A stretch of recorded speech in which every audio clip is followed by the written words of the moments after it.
Bro, the step from this, the ones you just, they got to stay in there. Yeah, they do. Yeah, and we're using those. Yeah. Oh, but no. That is a big charger. And then you get inside, you're like, oh, it actually isn't that big. It isn't that big, it's only that. Yeah, 2300. Alrighty. So that's so we can get to our bolt. No, they stay in? They stay in there, man. Yeah. They stay in there, and with the manifold and the suitable workbench, so we got to put, there's a bolt kit somewhere, is there? Yeah. That little one? Yep. I don't know, man. I think 12 years of school got me somewhere. I had to read Google to get through. Same? Dude, that's it, man. Why are you taking it down? Oh, you got it. You haven't even done anything hard. I know, I just fucking razor bladed myself. I've had enough. We have to deal with. It's only a bit of blood. Every day we have to deal with that. Can't believe it.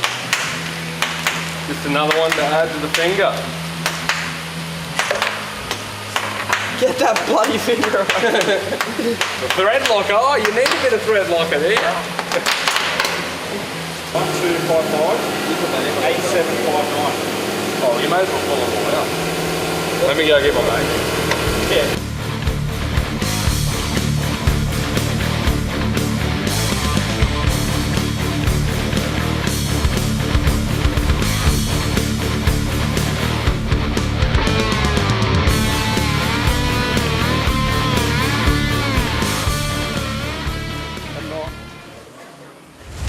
Here at Elite Automotive today, we've got a Subaru Outback for a 200,000k service.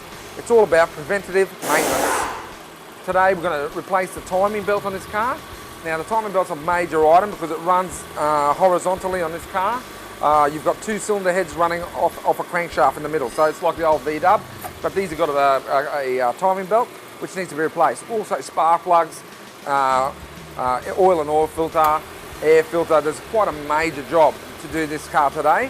So at 100,000 Ks and at 200,000 Ks, the Subarus and a lot of other major car makers do require what we call a major service, which involves a timing belt, which is nearly a whole full day's job. So we're going to start this one today. Keegan's on the ball. He's got an engine flush going through the engine. He's got a coolant flush going through the cooling system, so we can clean it all out, make sure when we put fresh stuff in there, it's all good to go.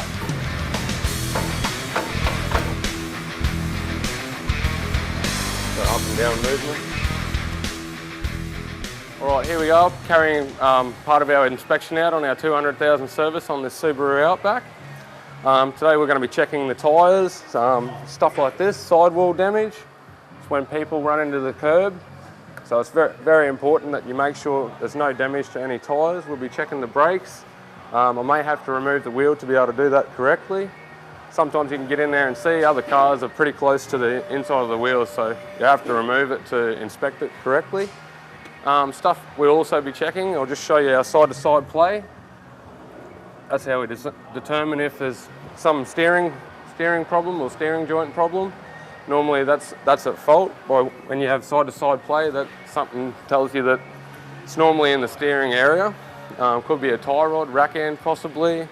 Further inspection, we'll go up and down. That play is generally a wheel bearing play, or maybe a bush, suspension bush, ball joint. Part of these things, the reason why we do these checks is to make sure the vehicle specification is as it was released. Failing to do so, if these things do develop play, which they do because of the roads and the friction caused by the roads, long driving and the age of the vehicle all play a part in this. So it's very important that we do the checks, make sure the vehicle is 100% safe for you and the other drivers on the road.